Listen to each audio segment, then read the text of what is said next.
ఓం నమ శివాయ శ్రీమాత్రే నమ. మిత్రులకి శ్రేయోభిలాషులకి అలాగే నన్ను ఎంతగా ఆదరిస్తున్న యూట్యూబ్ ప్రేక్షకులందరికీ కూడా పేరు పేరు ధన్యవాదాలు. మిత్రులరా, మీ అందరికీ కూడా ఆ పరాదేవత ఎల్లవెల్లలా మీతో ఉండి మీ మనోవాంఛ నెరవేర్చాలని మనస్ఫూర్తిగా కోరుకుంటున్నాను. ఈరోజు మనం ఒక అద్భుతమైన ఉపాయం తెలుసుకుందాం. మన మనసులో ఉన్న కోరికలు, అన్ని కోరికలు నెరవేర్చుకోవడానికి, అలాగే త్వరగా వివాహం కాని వారికి వివాహం అవ్వడానికి ఈ నవరాత్రుల్లో శుక్రవారం నాడు చేయవలసిన ఒక అద్భుతమైన ఉపాయాన్ని ఈరోజు తెలుసుకుందాం. చాలా తేలికైనది, ఖర్చు కూడా అవ్వనిది. మనం ఇప్పుడు ఉన్న ఆర్థిక పరిస్థితుల్లో ధనానికి చాలా ఇబ్బందుల్లో ఉన్నారు. అలాగే అది కూడా నాకు తెలిసి ఇంకొక నెల రోజుల టైంలో అన్ని సమస్యలకి సమాధానం దొరుకుతుంది, ఇబ్బందులు ఉండవు. మనం ఈ పాండమిక్ నుంచి బయటపడడానికి అవకాశాన్ని ఆ పరాదేవత మనకి ఇస్తుందని నేను విశ్వసిస్తున్నాను. నవరాత్రి సమయంలో శుక్రవారం రోజున అమ్మవారికి కొన్ని పదార్థాలు సమర్పించడం వల్ల అమ్మవారి ప్రసన్నత మనకు లభిస్తుంది. అలాగే మన అన్ని కోరికలు నెరవేరుతాయి. అలాగే వివాహం కాని వారు చాలామంది మెసేజ్ పెడుతూ ఉన్నారు, మాకేదైనా చెప్పండి, మాకేదైనా చెప్పండి అని. అలాగే భార్యాభర్తల మధ్య సమస్యలు ఉంటే కూడా తొలగిపోతాయి, వారిద్దరి మధ్య అన్యోన్యత పెరుగుతుంది. ఈ రెండు ఉపాయాలు ఉన్నాయి. స్కిప్ చేయకుండా చోట ప్రయత్నం చేయండి. ఎందుకంటే ఇవి తేలికైన ఉపాయాలు. చెప్పిన విధానాన్ని ఆచరించినప్పుడు మాత్రమే ఫలితాలు వస్తాయి.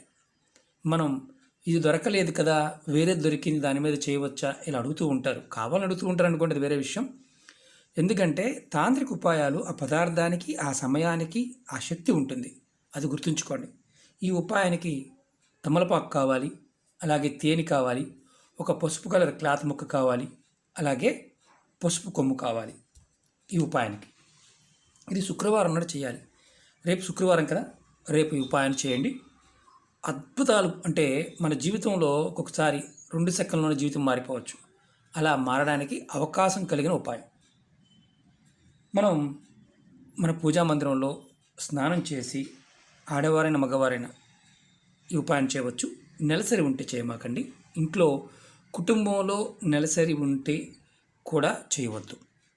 అలాగే ఇది చేస్తున్నప్పుడు పరిపూర్ణమైన నమ్మకం, విశ్వాసం, అమ్మవారి మీద నమ్మకంతో ఈ ఉపాయం చేయండి. అలాగే ఏదో చేశాం కదా అని మాత్రం చేయమాకండి. ఎందుకంటే చేశాం కదా చేస్తే ఫలితం రాదు.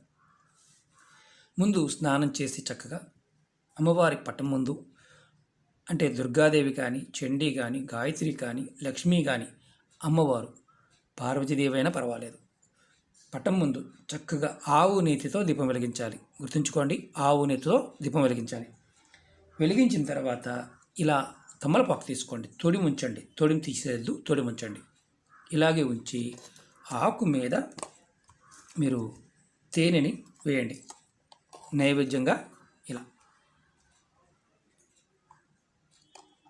ఇలా తేనె వేయండి. కొంచెం తేనె వేయండి. వేసి అమ్మవారి ముందు నైవేద్యంగా పెట్టండి. ఇలా పెట్టండి. పెట్టిన తర్వాత మీరు మంత్రాన్ని స్మరించాలి. ఎలాగంటే దుమ్ దుర్గాయ నమః అని కానీ, లేదంటే అమ్మవారి దుర్గా సప్తస్తుతి కానీ, లలితా సహస్రనామం కానీ, దుర్గా స్తోత్రం కానీ, మీరు ఏది చదవడం చేతకాకపోతే అమ్మవారిని మనసులో తలుచుకోండి. ఒక 10 నిమిషాల సేపన్నా కూర్చుని తలుచుకోండి. మీకు మీ మనసులో ఉన్న తలుచుకున్న తర్వాత మీ మనసులో ఉన్న కోరిక చెప్పుకోండి. నాకు ఇది కావాలి, ఇది కావాలి, పలానా పలానా చెప్పుకోండి. తర్వాత మీరు ధూపం చూపించి, హారతి చూపించి, నమస్కారం చేసుకొని 2 నిమిషాలు ఆగిన తర్వాత ఈ తమలపాకులో ఉన్న తేనెని మీ కుటుంబ సభ్యులు ఎవరైతే ఉంటారో వారందరికీ కూడా నైవేద్యంగా పెట్టండి. కొంచెం కొంచెం నైవేద్యంగా పెట్టండి. ఈ ఉపాయాన్ని ఉదయం 6 నుంచి మధ్యాహ్నం 12 లోపు మాత్రమే చేయాలి, నవరాత్రుల్లో శుక్రవారం నాడు. తర్వాత ఈ ఆకుని ఏం చేయాలని అనుమానం వస్తుంది. ఈ ఆకుని మీరు మామూలుగా ప్రసాదంగా కూడా తీసుకోవచ్చు, ఇబ్బంది ఏమీ లేదు. ఇంకోటి ఏంటంటే, ఈ ఉపాయం చేస్తున్నప్పుడు పరిపూర్ణమైన నమ్మకంతో చేయండి. సమస్త కోరికలు నెరవేరడానికి మీకు మార్గాలు తెలుస్తాయి. మీరు పరిపూర్ణమైన నమ్మకంతో చేసినట్లయితే మీకు ఆ సమయానికి పనులు అవ్వడానికి అవకాశాలు ఏర్పడతాయి. అలాగే రెండో ఉపాయం చెప్తాను. ఎవరికైతే వివాహం కావడం లేదు, చాలా ఇబ్బందులు పడుతున్నారు, జాతకంలో రాహుకేతు ప్రభావం ఉంది, దానివల్ల అవడం లేదు. కుజ ప్రభావం ఉంది, దానివల్ల వివాహం అవడం లేదు. సరైన సంబంధాలు రావడం లేదు. అలాగే వయసు అయిపోతుంది. ఇలాంటి చాలామంది చెప్తూ ఉన్నారు. ఎన్నో ఉపాయాలు చెప్పాను. ఈ సమయంలో అంటే మనం శుక్రవారం నాడు నవరాత్రి సమయంలో ఈ ఉపాయం చేసినట్లయితే ఖచ్చితంగా మార్గం తెలుస్తుంది. జాతకంలో కుజ ప్రభావంతో పాటు గురువుడు అంటే జాతకంలో గురువు కూడా బాగోనప్పుడు ప్రభావం విపరీతంగా ఉంటుంది. శుక్రవారం నాడు ఈ ఉపాయం చేయటం వల్ల ఖచ్చితంగా మీకు వివాహం అవ్వడానికి అవకాశాలు ఏర్పడతాయి. ఎలా అంటే మీరు ఆడవారైనా మగవారైనా సరే ఒక చిన్న ఎల్లో కలర్ కొత్త క్లాత్ ముక్క తీసుకోండి. ఒక పసుపు కొమ్ము, ఇంతదే అవసరం లేదు, చిన్నదైనా పర్వాలేదు, ఇంత ముక్కైనా పర్వాలేదు, తీసుకోండి. శుక్రవారం నాడు స్నానం చేసి అంటే ఉదయాన్నే సూర్యోదయానికి తర్వాత స్నానం చేసి మీరు ఇలా క్లాత్ని అమ్మవారి ముందు పెట్టి దాని మీద పసుపు కొమ్ము ఇలా పెట్టండి. పెట్టి మీ మనసులో అమ్మవారిని ప్రార్థించండి. వివాహ సంబంధాలు సమస్యలు అంటే వివాహానికి సంబంధించిన సమస్యలు ఎదురవుతున్నాయి, త్వరగా తీరిపోవాలి, నాకు వివాహం త్వరగా కావాలి అని మనసులో కోరుకోండి. ఎవరికైతే వివాహం కావాలో వారు మాత్రమే చేయాలి. చాలామంది అడుగుతూ ఉంటారు, మా అబ్బాయి కోసం నేను చేయొచ్చా, మా అమ్మాయి కోసం నేను చేయవచ్చా అని. మీరు చేస్తే మీకు వివాహం కావాల్సిన వారు చేయాలి, కానీ వారి తల్లిదండ్రులు కానీ ఇలాంటి చేయకూడదు. ఎందుకంటే వారి కర్మాను దోషాన్ని తొలగించుకోవడానికి ఈ ఉపాయం. మీ మనసులో కోరుకున్న తర్వాత ఏ సమస్య ఒకవేళ సంబంధం వస్తుంది వెళ్ళిపోతుంది, అది కూడా చెప్పుకోండి. తర్వాత అమ్మవారి ముందు పసుపు కలర్లో ఉన్న పువ్వులు ఏదైనా దొరికితే పెట్టండి అమ్మవారి ముందు. అలాగే అరటిపళ్ళు, పసుపు కలర్లో ఉన్న అరటిపళ్ళు నైవేద్యంగా పెట్టండి. బెల్లాన్ని నైవేద్యంగా పెట్టండి. పెట్టి ఏదైతే మీరు క్లాత్ పెట్టుకున్నారో ఈ క్లాత్లో అమ్మవారికి ధూపం దీపం చూపించండి. చూపించిన తర్వాత ఈ క్లాత్లో ఇలా పసుపు కొమ్ముని చక్కగా మీరు కట్టుకోవాలి. చిన్నదైతే ఇబ్బంది ఉండదు, పెద్దదైతే కొంచెం ఇబ్బంది ఉంటుంది. పెద్దదైనా పెట్టుకోవచ్చు, దానికి మార్గం చెప్తాను. దీన్ని ఇలా కట్టాం కదా, ఇది పెద్దది. దీన్ని చిన్నదనుకోండి, మీరు చేతి జబ్బకు కానీ మణికట్టుకు కానీ కట్టుకోవచ్చు. ఆడవారైతే మెడలో కూడా దీన్ని ధరించవచ్చు, మగవారు చేతి జబ్బకు ధరించవచ్చు. ఒకవేళ మీకు అవకాశం లేకపోతే ఇలాగే కట్టుకొని మీరు హ్యాండ్ బ్యాగ్ వాడితే హ్యాండ్ బ్యాగ్లోను, పర్సు వాడితే పర్సులో చిన్నదైనా పెట్టుకోండి. ఆప్షన్ ఉంది కాబట్టి ఇబ్బంది లేదు. ఇలా పెట్టుకోవడం వల్ల ఇది ఎప్పుడు దాకా పెట్టుకుని ఉండాలి, ఇది మీ వివాహం అయ్యే వరకు దీన్ని అలాగే ఉంచుకోవాలి. తర్వాత ఎటువంటి మైలు కానీ ఎటువంటి ఇబ్బందులు కానీ ఉండవు. తేలిగ్గా అనిపించవచ్చు, కానీ పరిపూర్ణమైన కోరిక చేయండి. ప్రతిరోజు మీరు ధూపం చూపించాల్సిన అవసరం, తర్వాత మైలు కానీ ఇలాంటివి ఏమీ ఉండవు. ఇది మీ వివాహం అయ్యే వరకు మీ పర్సులో హ్యాండ్ బ్యాగులు ఉంచుకోవచ్చు. అది మెడలో వేసుకున్నారనుకోండి, స్నానం చేసేటప్పుడు తీసి పక్కన పెట్టండి. జబ్బకు కట్టుకున్నప్పుడు మీకు త్వరగా చీకిపోతుంది. అంటే మణికట్టు కట్టినా అది కుడి చేతికి కట్టుకోవాలి.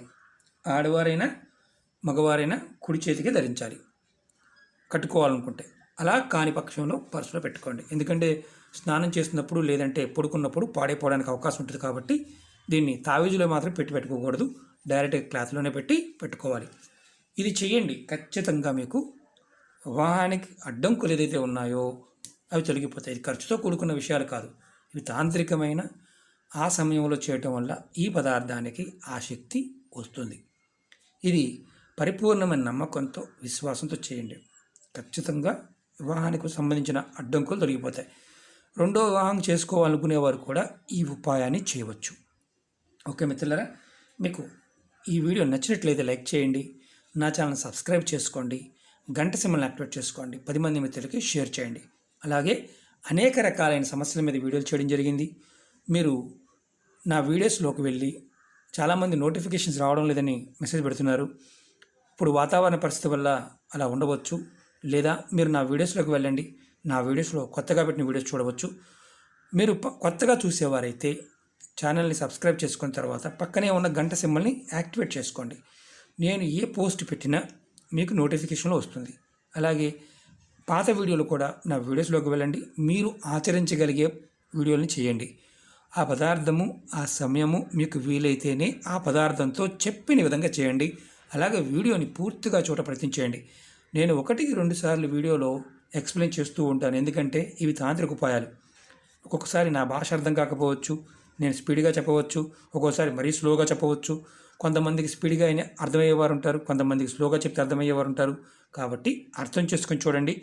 ఎందుకంటే ఇవి ప్రాకృతికమైన పదార్థాలు, ప్రాకృతికమైన శక్తి. మనం ఆహ్వానించి మనం నమ్మినప్పుడు మన మనసులో ఉన్న కోరికలు నెరవేరుతాయి. ఓకే మిత్రులారా, ఓం నమః శివాయ, శ్రీమాత్రే నమః.